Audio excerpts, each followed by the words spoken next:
Hello, this is Judy Mario. Welcome to the world of book reviews. Tonight I have a guest, Miss Grace Merrill, who's with me, and she'll be talking to us about a wonderful book entitled Giraffes Can't Dance. Welcome, Grace. Thank you. Thank you.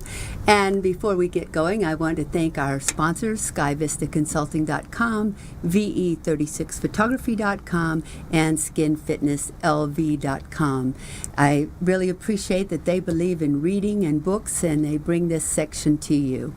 So, Grace, tell us about Giraffes Can't Dance. Giraffes Can't Dance was like my other interview last week, like a few weeks ago, but it like the white horse, it was my like a few weeks ago. That was my other interview. It was like that book, but because the white horse didn't let other people judge him because he was just white. And in this book, it says the other animals didn't like Gerald. That's the giraffe's name.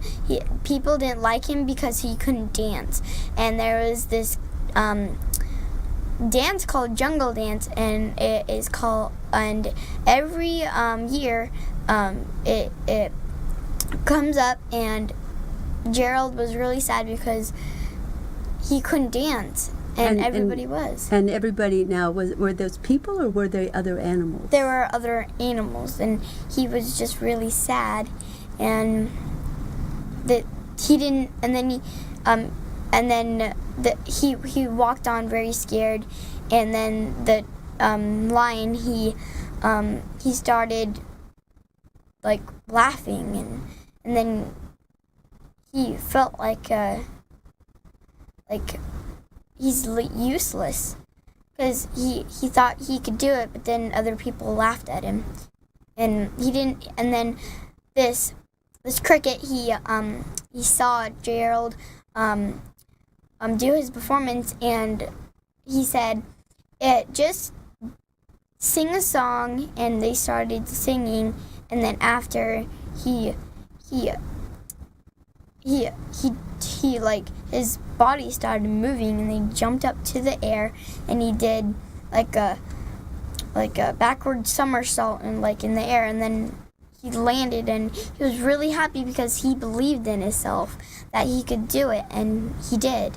So he had a little encouragement from the cricket, right? Mm-hmm. So sometimes in life, when we're feeling like we can't do something, do we need a little encouragement? Yes. We do. I thought this book was really cute. It's for children of just about any age, right? Yeah. And it comes in two sizes. You had this larger one, yes, right? I did. It comes in two ways, the larger one, and the smaller one for the younger children, because this way they won't tear the pages. You can see the pages are actually thicker on the book, which is really nice. And it's really very cleverly illustrated. It's got some great pictures of all the different animals and them laughing at what was his name? Gerald. Gerald. They were laughing at Gerald.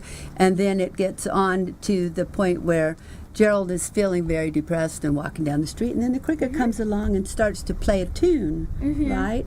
And then Gerald starts to just dance, and it seems like the moral of that story was what? Yes.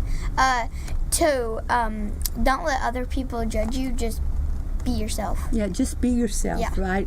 Because some of us, we dance to a different music, a different tune, right? Yeah. So, did you like the book? Yes, I loved it. You did? Mm-hmm. What did you like best about it? I liked at the end, it like in like the like on this page, it said that he started dancing, and they're like, we must be in a dream, and then it says, Gerald, can you teach us how to do it? And then he said, we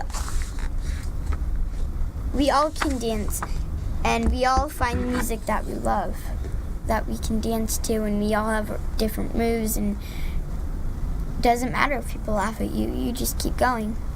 And it's such a good lesson, isn't it? You know what I really love about the children's books is they're wonderful stories, but they also have these lessons in them, and to learn not to let it bother us if other people laugh at us, right? This book was written by Giles Andre and Guy Parker Reese, and it really does come in several different sizes and styles, and the illustrations are just absolutely fabulous throughout the book. And it's just got so many good points. Remember, there's one point in the book where Gerald gets all frozen up. Yeah. And he couldn't think what to do. And haven't we all done that at some time or another in our lives? We have a time when we want to do something really bad, but we get scared. Has that ever happened to you? Yes. I had a cheer competition, and one time I just froze up, and before we go on to do our cheer competition, we go do these little camp songs and like picnic and like hippo, like these fun songs that make us laugh, and then we all hold our pinkies together and we sing "We're Not," like this thing that says we're like, and our coach just cheers us on, and I just stopped in the middle, and I just kept going because people were cheering, and it was really happy. So that was one of the lessons, wasn't it? That when we freeze up, we just have to just keep going, and sometimes other people encourage us, and they help us to get forward. And does that mean that when we see that other people are frozen up, that we should probably encourage them, like the cricket? Yeah. And sometimes just a word of just being nice to someone can make a big difference, can't it? Have you read any other books lately that you really liked? I'm reading the book Smile right now. I'm like the beginning, the middle, and it's really good. It's about this girl. Her name's something with an R, and she went to girls' camp, and she came, and this woman picked her up, and she was in her group, and she's like, let's do a race to my house. Whoever's there is rotten egg, and then she was second, and then she fell, and she lost both of her two front teeth. Oh no! Yeah, and then she